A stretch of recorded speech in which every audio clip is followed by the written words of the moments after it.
pas vous faire un cours sur l'électrochimie des batteries ou comment ça marche à l'intérieur, etc., mais plutôt à quoi elles peuvent être utiles et quelles sont les limites d'AFEC. Euh, alors, déjà, il faut voir qu'une batterie, on lui demande plein de choses, on ne la juge pas sur un seul critère. Généralement, on entend parler densité d'énergie, mais ça ne se limite pas à ça. Pour une bonne batterie, il faut un certain nombre de choses. Il faut des performances. Donc effectivement, qu'elle ait beaucoup d'énergie, beaucoup de puissance dans peu de masse ou volume, mais aussi qu'elle ait un bon rendement, qu'elle marche à des températures qui nous intéressent, de froid à chaud, mais dans les climats actuels. Euh, Quelle est une bonne durée de vie? On va voir, c'est en cyclage et en calendaire, parce que si elle fait 3 cycles, c'est pas la peine. Et puis il y a des aspects environnementaux. Donc ça veut dire qu'il faut qu'elle n'ait pas trop de matériaux critiques, qu'il n'y ait pas trop d'émissions de CO2 à la fabrication, ou d'utilisation de solvants bizarres, etc. Donc performance, impacts environnementaux, il y a un gros aspect aussi, donc on n'aura pas parlé ici, peut-être dans les questions, sur la sécurité, mais qui est forcément une condition sine qua non. Et puis il y a le coût, parce que si elle est trop chère, personne ne va acheter la voiture électrique. Alors je vais conduire parce que je considère typiquement que le coût il découle du critère physique. C'est-à-dire que si on a une batterie qui a des bonnes densités, peu de matériel, une bonne durée de vie, etc., économiquement ce sera intéressant. Donc j'attrape pas le sujet par les coûts, je l'attrape par la physique. Et on doit trouver un compromis entre ces critères parce que généralement, quand on en améliore un, on en dégrade un autre. Donc il faut se méfier en particulier des annonces qui vont focaliser sur la batterie qui fait 100 000 cycles, la batterie qui se recharge en 3 secondes, la batterie qui machin, parce que elles mettent en avant un critère en cachant tous les autres. Généralement, ça veut dire que les autres, peut-être, ne sont pas si. Alors, si on parle densité d'énergie, qui est quand même le truc dont tout le monde parle, on a vu une grosse montée de la densité d'énergie jusqu'à 2012 à peu près, la sortie de la Tesla Model S avec les cellules Panasonic. Et cette montée, elle était liée à l'optimisation des procédés, euh, la réduction des marges de matériaux inactifs dans la cellule. Et puis, depuis 2012, euh, plutôt quelque chose d'assez plat. À part quelques points singuliers, là, il y en a un, c'est les batteries de Wilion pour NIO, mais quand même quelque chose d'assez plat. Et donc, les performances futures en termes de densité d'énergie sont très difficiles à prévoir. On peut dire quel est le max jusqu'où on pourrait aller. A priori, c'est 500 Wh par kilo, c'est-à-dire 2 fois plus qu'aujourd'hui. Mais ça demande des ruptures, et ces ruptures, elles ne sont pas prévisibles parce que ça fait 30 ans qu'on cherche à les faire, et ça fait 30 ans qu'on n'y arrive pas. Quand est-ce qu'on va y arriver? Moi, je ne peux pas vous dire. Il y a d'autres paramètres que la densité d'énergie qui ont progressé. On a progressé beaucoup sur la durée de vie, on a progressé sur la sécurité, notamment avec la gestion électronique. On a progressé sur la densité d'énergie d'autres cellules, pas les plus denses, mais d'autres qui ont d'autres intérêts, comme moins de matériaux critiques. Donc les cellules NFP notamment ont bien progressé en densité d'énergie. On a progressé sur autre chose que les cellules. C'est-à-dire que les cellules, elles sont dans un pack. Le pack, il les protège de façon électronique, mécanique, thermique. Donc il y a des surcouches.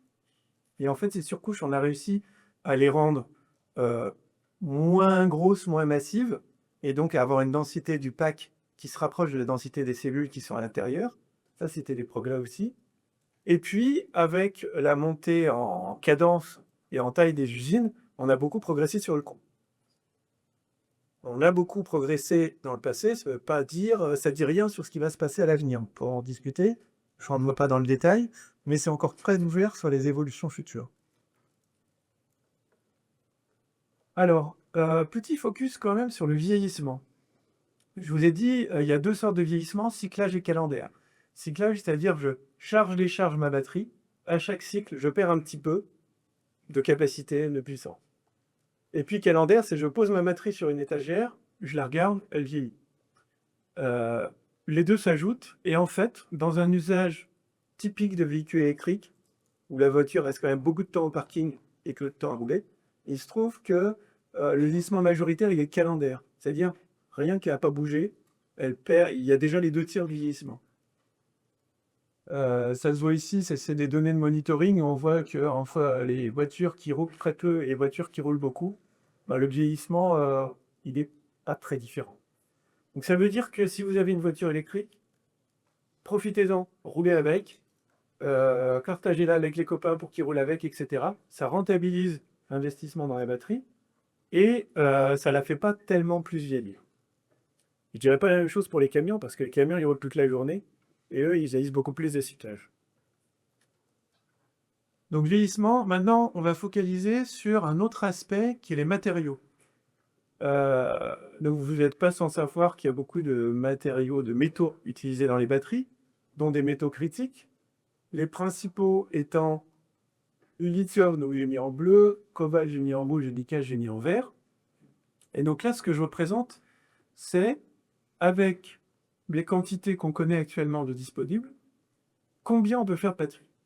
Les quantités qu'on connaît actuellement de disponibles, il y a les réserves, en rang foncé. Les réserves, elles sont connues. On sait que technologiquement et économiquement, on peut les extraire dans les conditions actuelles. Les ressources, en clair, on pense pouvoir plus tard, mais il y a plus d'incertitude. Et puis, je vous ai mis un point de repère qui est 1 milliard de Zoé, là, c'est la ligne rouge. Donc, on se rend compte que, selon les métaux, on est un peu en dessous, un peu au-dessus. Alors, attention, un peu au-dessus, c'est quand même genre 5 fois au-dessus, parce que là, c'est une échelle logarithmique. Mais c'est pas 10 ou 100 fois plus. Donc, les quantités totales de métaux disponibles vont finir par limiter le déploiement si on va vers un déploiement vraiment massif. Parce qu'un milliard de Zoé, on a plus d'un milliard de véhicules, et les gens veulent des autonomies plus grandes que les Zoé. Donc si c'est open bar, ça va pas marcher vraiment. Du coup, ça nous incite à faire de la R&D. Moi, je suis dans la recherche sur les batteries. Ça nous incite à faire de la R&D sur la substitution de ces métaux-là et trouver des chimies alternatives. Donc, on a tout un tas de chimies. Vous avez entendu parler peut-être du LFP, du sodium, du potassium, du rhompekthium, de soufre, etc. Qui ne marchent pas encore sur tous les critères que je vous ai listés au début, mais sur lesquels on progresse pour pouvoir se débarrasser en 1 du cobalt, en 2 du nickel et en 3 du lithium. Là, on a parlé des stocks de quantité de matière disponible. Mais il n'y a pas que ça comme problématique matériaux, il y a aussi à quelle vitesse ces matériaux, on arrive à les extraire, via les mines, et à les mettre à disposition de l'industrie. Et en fait, l'industrie de la batterie, elle augmente très très vite. L'ordre de grandeur, c'est x10 tous les 10 ans. Et l'industrie de la mine, elle ne va pas du tout à la même vitesse. Pour ouvrir une mine, c'est 20 ans. Donc, la Cour de compte européenne, en 2023, a annoncé, enfin prévu, qu'on aurait un déficit aussi bien en lithium qu'en nickel à partir de 2030. Déficit, c'est-à-dire plus de demandes que d'offres. À cause de cette vitesse de déploiement qui est différente entre les batteries et les mines. Ça veut dire que même si on n'a pas à court terme de problème de stock, on risque de devoir faire attention pour le problème de flux et de disponibilité en sortie de mine. Alors là-dessus, vous allez me dire, oui, mais on va recycler. Alors certes, on va recycler. Et le recyclage, ça marche très bien. On sait très bien recycler des batteries, récupérer 90 ou plus du cobalt, du nickel, du lithium. Les procédés sont pas encore à grande échelle industrielle, mais c'est normal parce que on a 15 ans d'écart entre le moment où on fait une batterie et le moment où on doit la recycler. La problématique, c'est que, comme on est, je vous disais, dans une croissance très rapide du marché, x10 tous les 10 ans, en fait, à un instant donné, qu'on a besoin de matériaux pour faire des batteries, si on recycle les batteries qui arrivent en fin de vie à ce moment-là, c'est des batteries qui ont été faites peut-être 15 ans plus tôt, à un moment où le marché était beaucoup plus petit.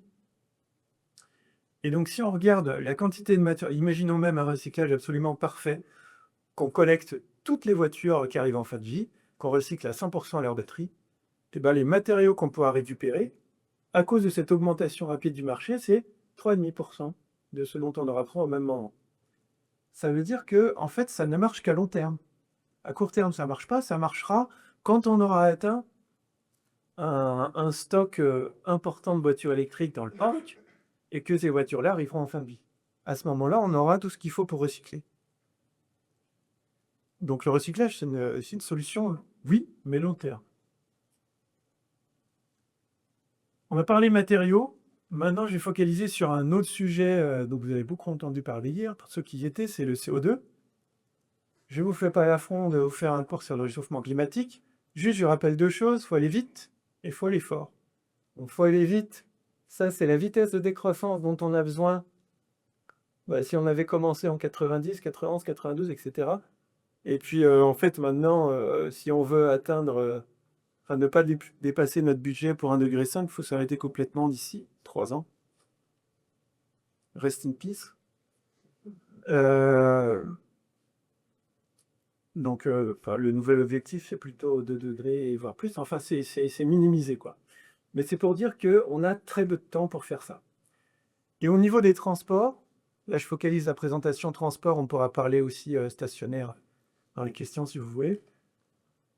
Au niveau des transports, aujourd'hui, on émet 125 millions de tonnes de CO2 équivalent par an.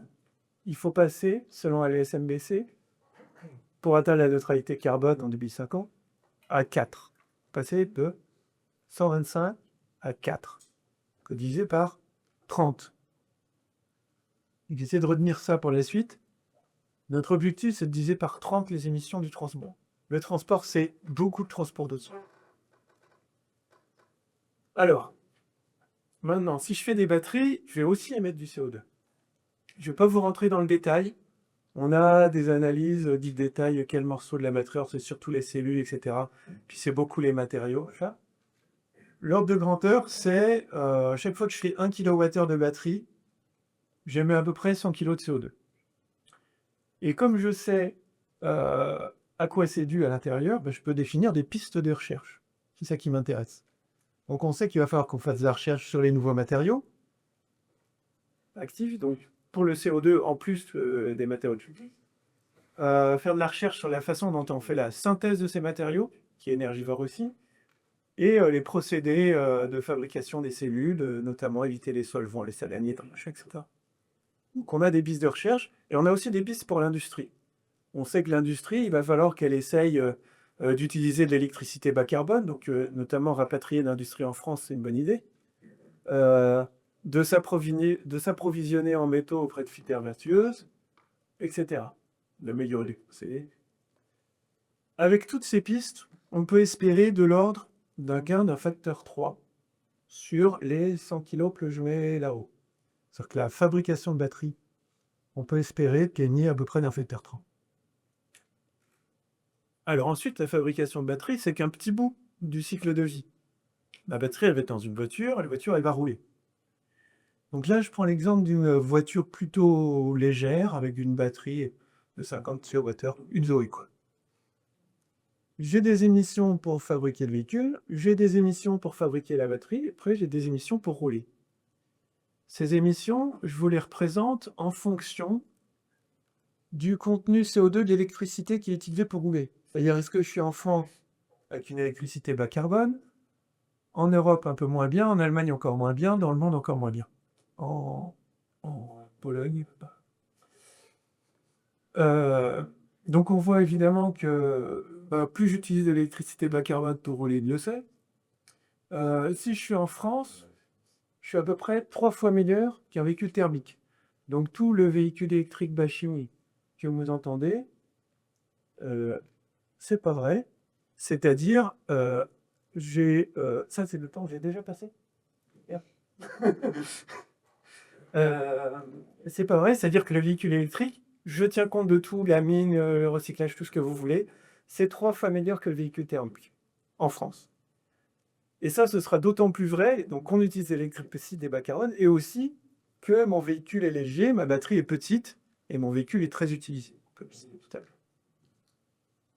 Alors, là on parle d'utiliser de l'électricité pour décarboner le transport. Est-ce que c'est ça la priorité ou pas?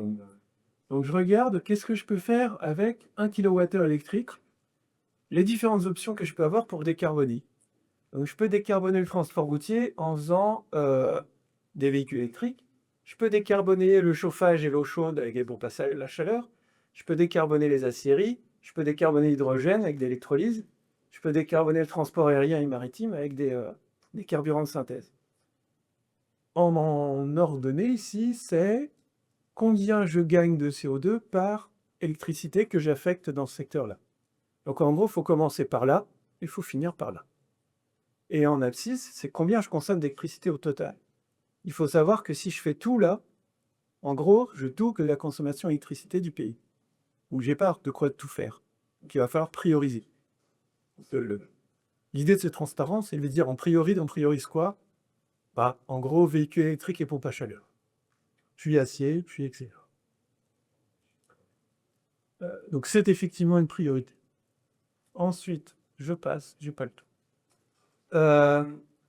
Électrifier le transport routier, je vous ai parlé des batteries, il n'y a pas que les batteries. Alors on va comparer 3 solutions, batterie, hydrogène et carburant de synthèse. Carburant de synthèse fait à partir de CO2 et d'électricité. Et je veux faire 100 km en voiture. Bon, 100 km en voiture, si je prends des batteries, il me faut à peu près 100 kg de batterie. 1 kg de batterie, ça me fait 1 kg. Si je prends de l'hydrogène, avec sa bouteille, il me faut à peu près 20 kg. Et si je prends des e-fuels, c'est tout petit, c'est dans un réservoir, il me faut 5 kg. Donc là, on sent que la batterie est quand même handicapée par sa masse. Mais si je reviens à l'électricité, il me faut 20 kWh d'électricité pour remplir ma batterie et faire mes 100 km. Si je passe par l'hydrogène, il me faut 50 kWh. Et si je passe par les carburants liquides, il me faut 100 kWh. Donc en gros, on a un compromis à trouver entre le rendement et l'autonomie. Batterie plus de rendement, plus je vais vers la droite, plus j'ai d'autonomie. Et on va du coup choisir d'être autant vers la gauche que possible. Et si pour des applications ça passe pas, on va aller progressivement vers la droite. On va jamais faire du transport interconsommateur avec des batteries. Ça marchera pas. À l'intérieur du transport routier, si je prends votre voiture, vous avez 2 usages. Vous avez l'usage quotidien, vous faites peu de kilomètres. Et une petite batterie suffit. Vous pouvez la charger lentement la nuit. Pas de stress pour le réseau. Et ça, c'est 70% de notre kilométrage année. Et puis, vous avez l'usage long de trajet. Où là, c'est les 30% restants, il vous faut une grosse batterie. Il vous faut une grosse puissance de choc. Donc en gros, ça veut dire que 20% de votre batterie vous fournit 70% du service. Alors on sent que la course actuelle à faire grosse batterie, grosse puissance de recharge, c'est pas forcément le mieux. Et on va essayer de trouver des moyens de faire quand même les trajets longs, tout en ayant une batterie petite. Ce serait l'idéal. Ça permettrait, comme je mets dans le titre, d'éviter le maximum de pétrole, tout en investissant dans le minimum de batterie. Moi, je travaille dans les batteries, mais je dis qu'il faut quand même en utiliser le minimum pour avoir le plus grand service possible. Alors, il y a plusieurs pistes. Je vous en donne 2, exprès parce qu'elles sont pas très connues. Une, c'est le module swapping, c'est-à-dire que ma batterie, c'est un espèce de rack dans lequel je peux mettre des modules. Je fais mes trajets quotidiens, je mets peu de modules. J'ai besoin de peu d'autonomie. Et les autres, ils sont disponibles pour d'autres gens.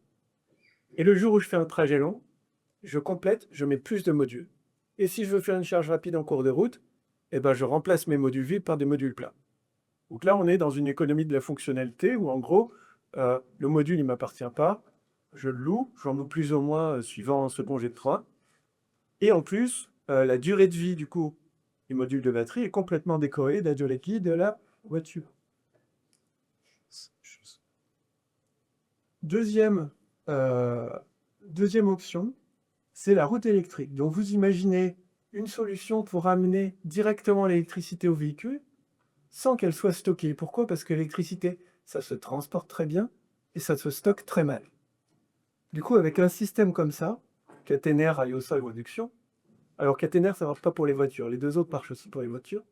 Avec un système comme ça, on a besoin juste d'une petite batterie pour les trajets du quotidien pour rejoindre l'autoroute. Sur l'autoroute, elle se recharge et elle suffit pour finir la fin du trajet de l'autoroute à mon point d'arrivée. Ça, on a démontré que l'investissement dans l'infrastructure est beaucoup plus petit que ce qu'on gagne par toutes les batteries évitées. Ça, je vais passer. Et je vais finir sur le transport. En conclusion, yes, j'ai bien couru. Pour vous dire que la décarbonation du transport, pour atteindre ce facteur 30, on va avoir besoin de 3 piliers. Et je pense qu'on pourra se passer d'aucun des 3. Il y en a un, c'est l'électrification. L'électrification va être indispensable. On a vu que l'électrification par batterie, on gagne à peu près un facteur 3. Le deuxième, ce que je vous disais, améliorer les chimies, choisir des intrants moins carbonés, etc.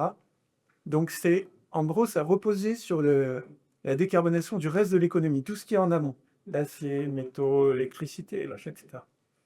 Et le troisième, c'est la sobriété. C'est-à-dire que même avec ces deux-là, on sent que on aura aussi besoin de réduire l'usage, soit en réduisant les kilomètres parcourus, les distances, mais aussi tout simplement en partageant, puisque l'impact de la voiture électrique est particulièrement à la fabrication plus qu'à l'usage. Donc il vaut mieux fabriquer moins de voitures et qu'elles soient plus partagées.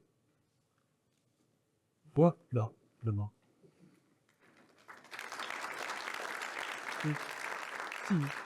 Bon, on peut remercier Fabien pour cette présentation dans les temps et hyper claire de notre enjeu sur les batteries. Du coup, pour les questions, je vous propose que fonctionne en 2-2. Deux questions de la salle et réponse aux deux questions de l'intervenant. Privilégions la mixité, un homme, une femme, si c'est possible.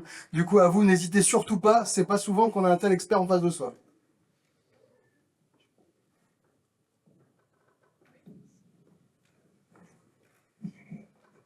Oui, s'agissant du recyclage des batteries, j'ai lu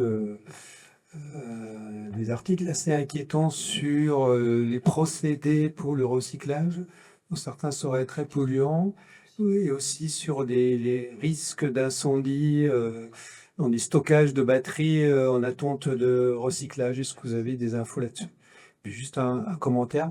Si on n'a pas assez de matériaux, peut-être qu'il vaut mieux envisager l'avenir avec des Zoé qu'avec des Tesla. Ah oui, ouais. On est bien d'accord. Deuxième question, là-haut.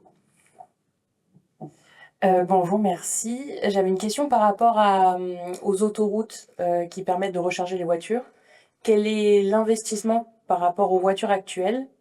Si on met des rails, je suppose que les voitures doivent être aussi adaptées. Est-ce que ionisation, enfin l'induction, pardon, est plus efficace? Ok, Fabien. Et bien alors, donc je réponds dans l'ordre. Sur le recyclage, il y a essentiellement deux procédés. Aujourd'hui, beaucoup de pyrométallurgie, c'est-à-dire je crame et après je m'occupe de ce qui reste. Et ce qui se développe et qui va être obligé de se développer pour répondre aux réglementations européennes sur les fractions de métaux recyclés, l'hydrométallurgie. Nous, je commence par démonter au maximum et ensuite, avec de la dissolution acide, puis de l'extraction des différents composants, je récupère les métaux. Dans les deux cas, il y a des impacts environnementaux, énergétiques dans le premier cas, essentiellement sur les solvants dans le deuxième cas. Ces impacts, ils sont pris en compte dans les analyses cycle de vie. Aujourd'hui, il y a une certaine incertitude sur la balance gain, ce qu'on gagne, ce qu'on perd. Globalement, ça tourne quand même autour de 10 à 20% de gains en ACV à recycler plutôt qu'à pas recycler. Mais c'est pas le principal, je dirais, la principale raison pour laquelle on va faire du recyclage. La principale raison, c'est l'approvisionnement des matériaux critiques. Et deuxième question, c'était route électrique. Et oui, route électrique, induction et investissement. Alors l'investissement, c'est le point faible de la route électrique, c'est qu'il faut investir d'abord et on a les bénéfices après. Au global, l'investissement pour le réseau autoroute français, il est estimé de l'ordre de 40 milliards. C'est beaucoup, mais on gagne nettement. Mais c'est pas tant que ça, parce que 40 milliards, c'est ce qu'on a donné aux gens pour le bouclier sur l'énergie, bouclier tarifaire. Et surtout, on regagne beaucoup plus que ça en quantité de batteries évitées, parce que sur un parc électrifié, si on peut diviser par 2 voire 3 la taille totale des batteries, on regagne nettement plus que 40 milliards. Donc c'est une question temporelle d'arriver à investir pour regagner ensuite. Sur le coût de la partie qui va être dans la voiture pour récupérer l'énergie, il est encore pas extrêmement clair, mais autour peut-être d'1 millier d'euros, quelque chose comme ça. Que ce soit induction ou rail au sol, je suis pas sûr qu'il y ait une très grande différence. Sur l'infrastructure, l'induction est apparemment un peu plus chère. Mais dans tous les cas, plus faible que ce qu'on gagne en batterie aussi. Ok, bah, c'est très clair. Une autre série de questions? Monsieur, du coup? Oui, est-ce qu'il y a des batteries durables? Pardon? Des batteries durables. Bah, 20 ans, 15 ans, 20, 30 ans. ok. Donc, si vous n'avez pas entendu, il demandait s'il y avait des batteries durables 10, 20 ans, 30 ans. Suite d'une seconde question, bah, du coup, pour... Euh, Merci beaucoup pour votre présentation. Ma question, c'est plutôt pour le stockage d'énergie. Est-ce que ça serait possible, par exemple, pour un pays de dépendre 100% des énergies renouvelables avec le stockage d'énergie dans des batteries comme ça? Ou c'est trop ambitieux ou pas faisable? Alors merci, des questions très intéressantes. Sur la durée de vie des batteries, alors elles sont déjà durables, monsieur, je vous rassure. Il y a une étude récente qui est sortie dans Nature sur les véhicules électriques en Angleterre, enfin au Royaume-Uni, qui estime leur durée de vie, à partir, en extrapolant un peu les comptes, parce que le parc n'est pas si vieux que ça, mais qui estime leur durée de vie à 18 ans, je crois, ou 19 ans.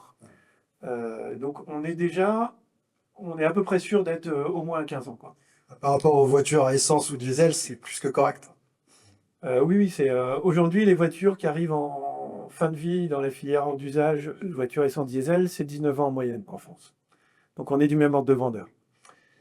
Et l'autre question, ça y est, j'ai oublié. L'électrification, est-ce qu'on a assez de batteries? Est-ce qu'on peut faire un système électrique renouvelable Ah en oui. s'appuyant sur les batteries? Je pense que c'est contraint de matériaux et Alors, quelle batterie, quelle chimie.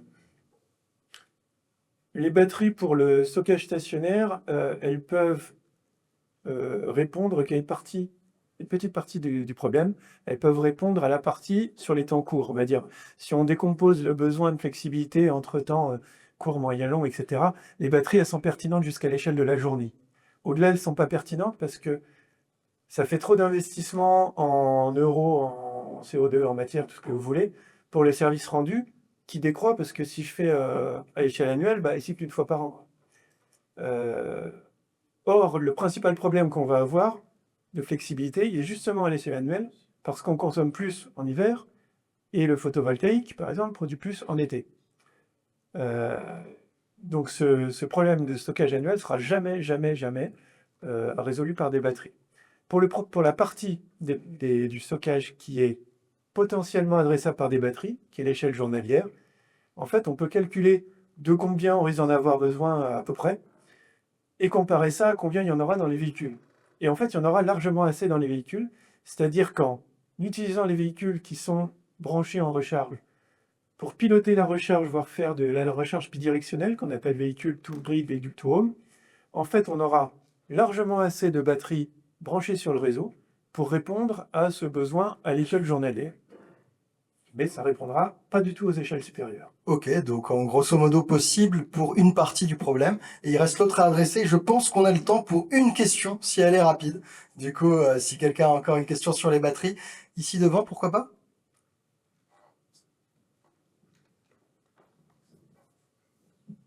Bonjour, merci pour cette très bonne présentation. Est-ce que vous sous-estimez pas l'avantage CO2 des batteries pour une double raison?